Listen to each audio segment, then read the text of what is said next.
Hello everyone, welcome back to civil services study. आप सभी का हार्दिक स्वागत है। यह है test number 10 for UPSC 2021 prelims. तो देखते हैं question 1। Consider the correct statements with respect to election commission. Election commission के संदर्भ में करेक्ट स्टेटमेंट्स देखिए। इसमें पहला स्टेटमेंट है, it is a constitutional body. Second, it conducts elections to parliament, state legislature, the office of the president of India, the office of vice president of India and the panchayats. Third है, it is a multi member body consisting of 3 election commissioners. सोचिए, इसका correct option होगा सी 1 and 3। 1 and 3 में देखिए, it is a constitutional body, this statement is correct. Third है, it is a multi member body consisting of 3 election commissioners. याद रखिएगा, it is a multi member body. ठीक है।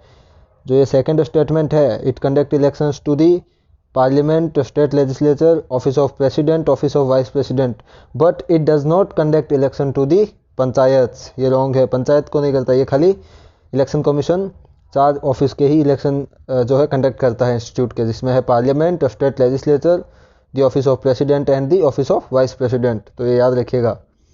एक्सप्लेनेशन देखेंगे। Election commission article 324 324। ठीक है। Election commission is an all India body and common to both the central as well as the state government. ठीक है, ये ऑल इंडिया बॉडी है article 324 के अंतर्गत। It do not conduct election to the panchayats and municipalities. ठीक है, the election to panchayats and municipalities are conducted by the state election commission of the respective states. ये प्रत्येक स्टेट का अपना स्टेट इलेक्शन कमीशन है, जो कि पंचायत एंड म्यूनिसिपैलिटीज़ पे में ये इलेक्शन कंडक्ट करते हैं। तो जो इलेक्शन कमीशन है वो only parliament, state legislature, president and vice president, ये 4 ही है जिनका इलेक्शन कंडक्ट करता है इलेक्शन कमीशन। याद रखिएगा। नाउ क्वेश्चन सेकंड देखिए, कंसीडर दी करेक्ट स्टेटमेंट्स। ठीक है।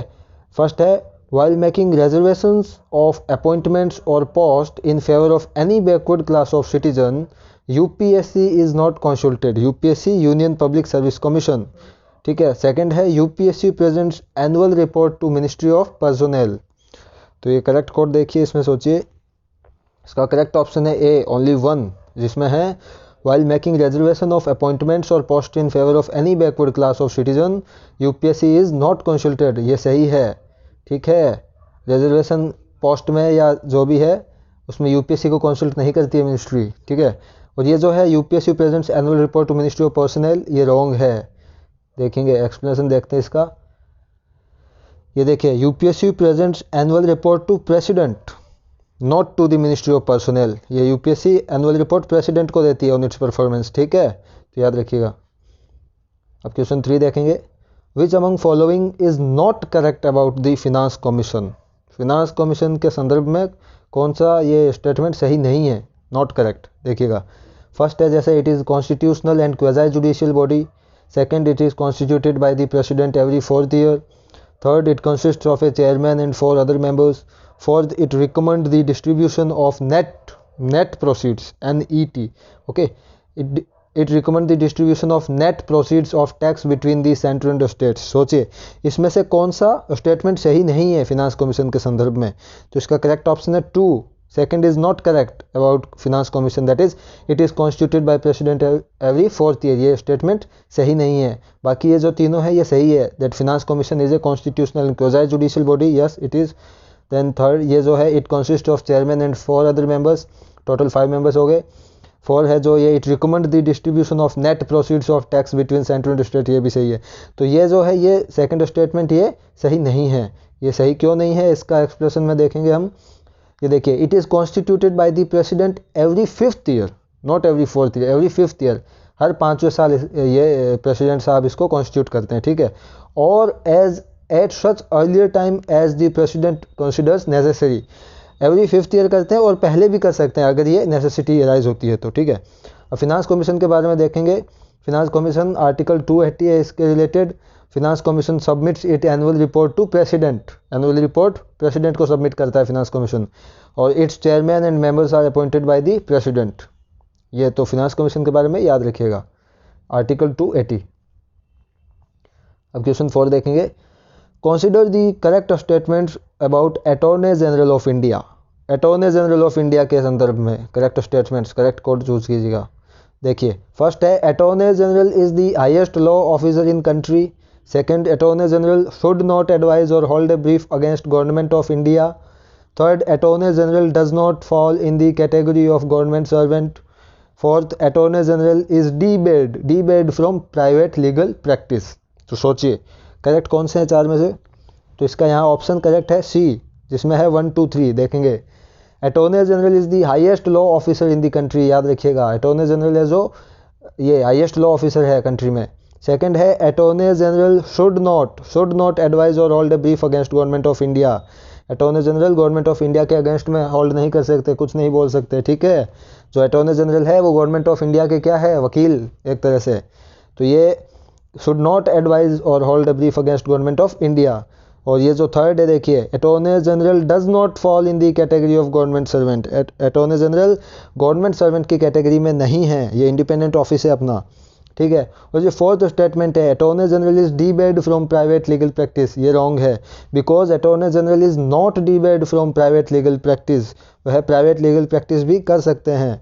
देखेंगे एक्सप्लेनेशन, ये देखिए attorney general is not debarred from private legal practice, ये याद रखिएगा, इज नॉट डीबेड मतलब प्राइवेट लीगल प्रैक्टिस भी की जाती है। अब अटॉर्नी जनरल के बारे में देखेंगे, आर्टिकल 76 है अटॉर्नी जनरल से related. And attorney general is appointed by president and holds office during pleasure of the president. इसका मतलब कॉन्स्टिट्यूशन ने इनका जो टेन्योर फिक्स नहीं किया है, ये राष्ट्रपति साहब के प्लेजर पे रहते हैं, ठीक है, जब चाहे राष्ट्रपति साहब इनको हटा सकते हैं। तो ये देखिएगा attorney general has the right to audience in all courts in India. Right to audience मतलब ये बैठ सकते हैं in all courts of India, याद रखिएगा, in all courts of territory of India. And also has right to speak and to take part in both the houses of parliament, ठीक है, लोकसभा राज्यसभा, और देयर जॉइंट सीटिंग में भी, and in any committee of parliament. तो देखिए right to audience in all courts, in both the houses of parliament, in joint sitting, in any committee, but without a right to vote, only बैठ सकते हैं, there is no right to vote, ठीक है। Attorney general के पास कोई right to vote नहीं है, तो याद रखिएगा। अब देखो क्वेश्चन 5 देखेंगे हम, which among following are the compulsory provisions under 73rd amendment act of 1992। 73rd amendment act है जो वो क्या है, पंचायती राज इंस्टीट्यूशन से रिलेटेड है, PRI से। तो which are the compulsory provisions, उसमें दो किए गए थे, एक तो कंपल्सरी प्रोविजंस और दूसरे वॉलेंटरी प्रोविजंस। तो इसमें से कंपल्सरी प्रोविजंस कौन से हैं देखिएगा। जैसे फर्स्ट है establishment of state election commission, second है establishment of state finance commission, third है organisations of Gram Sabha in village or group of villages, fourth है providing reservation of seats to backward classes in panchayat at any level. तो देखिएगा choose the correct code, सोचिए इसका correct option यहाँ सी है, ठीक है, जिसमें है 1 2 3। देखेंगे ये पहला establishment of state election commission, ये कंपलसरी प्रोविजन है, प्रत्येक स्टेट को ये स्टेट इलेक्शन कमीशन सेटअप करना होगा। सेकंड है जो establishment of state finance commission, यह भी प्रत्येक स्टेट को state finance commission compulsorily setup करना होगा। जो थर्ड है organisation of Gram Sabha in village or group of villages, यह भी कंपल्सरी है, ग्राम सभा का ऑर्गेनाइजेशन करना होगा, ठीक है। जो फोर्थ है ना, ये देखिए providing reservation of seats to backward classes in panchayat, ये वॉलेंटरी है, ये कंपल्सरी नहीं है, स्टेट्स पे डिपेंड करता है, ठीक है। तो ये देखेंगे इसका एक्सप्लेनेशन। ये अदर कंपल्सरी प्रोविजंस क्या है, ठीक है, उन तीन के अलावा।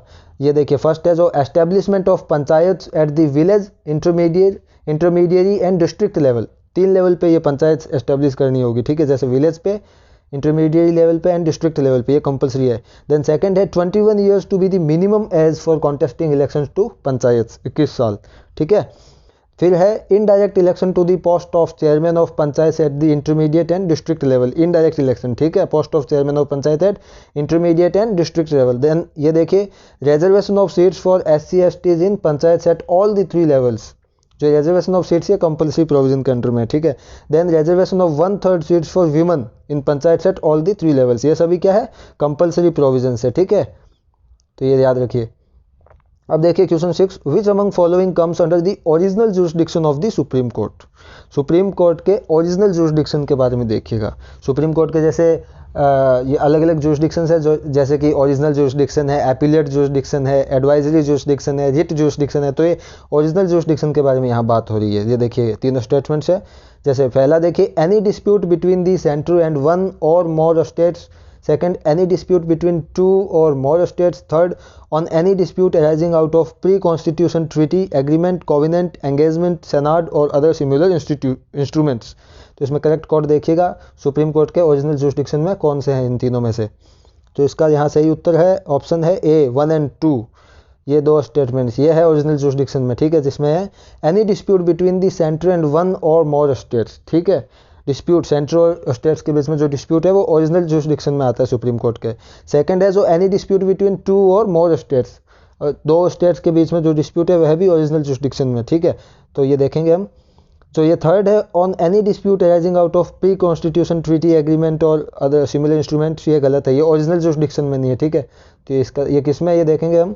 ये देखिए ओरिजिनल जुरिसडिक्शन देखिए, एज ए फेडरल कोर्ट, जैसा कि सुप्रीम कोर्ट फेडरल कोर्ट है, as a federal court the supreme court decides the disputes between different units of Indian federation, ठीक है। अब different units of Indian federation क्या है, जैसे यूनियन है, स्टेट्स है, ये सभी इंडियन फेडरेशन की यूनिट्स ही तो है। तो ये जो disputes between different units of Indian federation, इनके बीच किसी स्टेट और यूनियन के बीच या स्टेट के बीच जो भी डिस्प्यूट है वो supreme court as a federal court decide करता है, ठीक है। तो ये ओरिजिनल जुरिसडिक्शन में है ये। और उन दो के अलावा ओरिजिनल जुरिसडिक्शन में क्या है, एक तीसरा, ये dispute between centre and any state or states on one side and 1 or more states on other side, ठीक है। तो ये 3 है ओरिजिनल जुरिसडिक्शन में। These federal disputes are under exclusive original jurisdiction of Supreme Court। exclusive original jurisdiction मतलब एक तो original है जो कि ये है एक्सक्लूसिव, मतलब only supreme court can decide the matter, ठीक है। ये एक्सक्लूसिव का मतलब है only supreme court can decide the federal matters, ठीक है। तो ये एक्सक्लूसिव ओरिजिनल जुरिसडिक्शन में है ये तीनों। और ये जो थर्ड ऑप्शन था, वो थर्ड ऑप्शन में जो ये है प्री कॉन्स्टिट्यूशन ट्रीटी के बारे में, तो वो है under advisory jurisdiction of the supreme court, ठीक है। वो ओरिजिनल जुरिसडिक्शन में नहीं है, एडवाइजरी जुरिसडिक्शन में, जो कि अलग से एक जुरिसडिक्शन है सुप्रीम कोर्ट में, ठीक है। तो यहाँ पे आप फोकस करेंगे ओरिजिनल जुरिसडिक्शन पे, ओरिजिनल जुरिसडिक्शन के बारे में ये सब याद रखना। अब क्वेश्चन 7 देखिए, consider correct statements with regard to prime minister, prime minister के संदर्भ में। जैसे फर्स्ट है prime minister is the head of the state. Second, the constitution does not contain any specific procedure for the selection and appointment of the prime minister. Third है the prime minister may be member of any of the 2 houses of parliament. Correct code देखिएगा, सोचिए। तो यहाँ correct option है इसका सी 1 और 3। 1 और 3 में क्या देखिए प्राइम मिनिस्टर के रिगार्ड में, prime minister is the head of state, ये देखिए।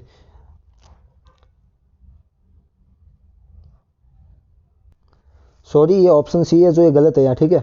यहाँ पे 2 और 3 है, ओके, ये 1 नहीं है, यहाँ 2 और 3 है।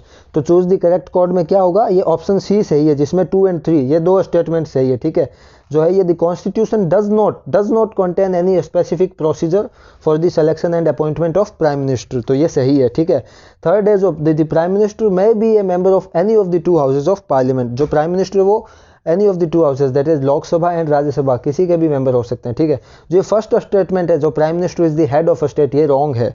Prime minister is not the head of state, he is head of government. So ठीक है, ये एक्सप्लेनेशन देखेंगे हम इसका।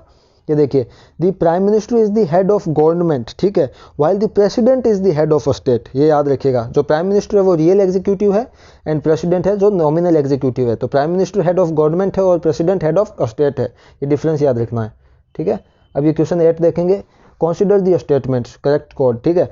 Under article 352 under article 352 the president can declare a national emergency on 3 grounds, that is war, external aggression और armed rebellion.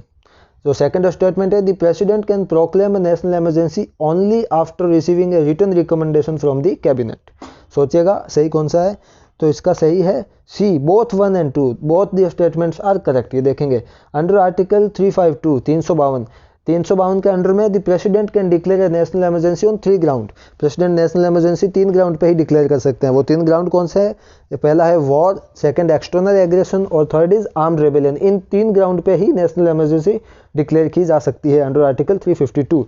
और जो second है, the president can proclaim a national emergency only after receiving a written recommendation from the cabinet. Only, ये देखिए, only after receiving written recommendation, ये जरूरी है, ठीक है। तो ये दोनों स्टेटमेंट सही है।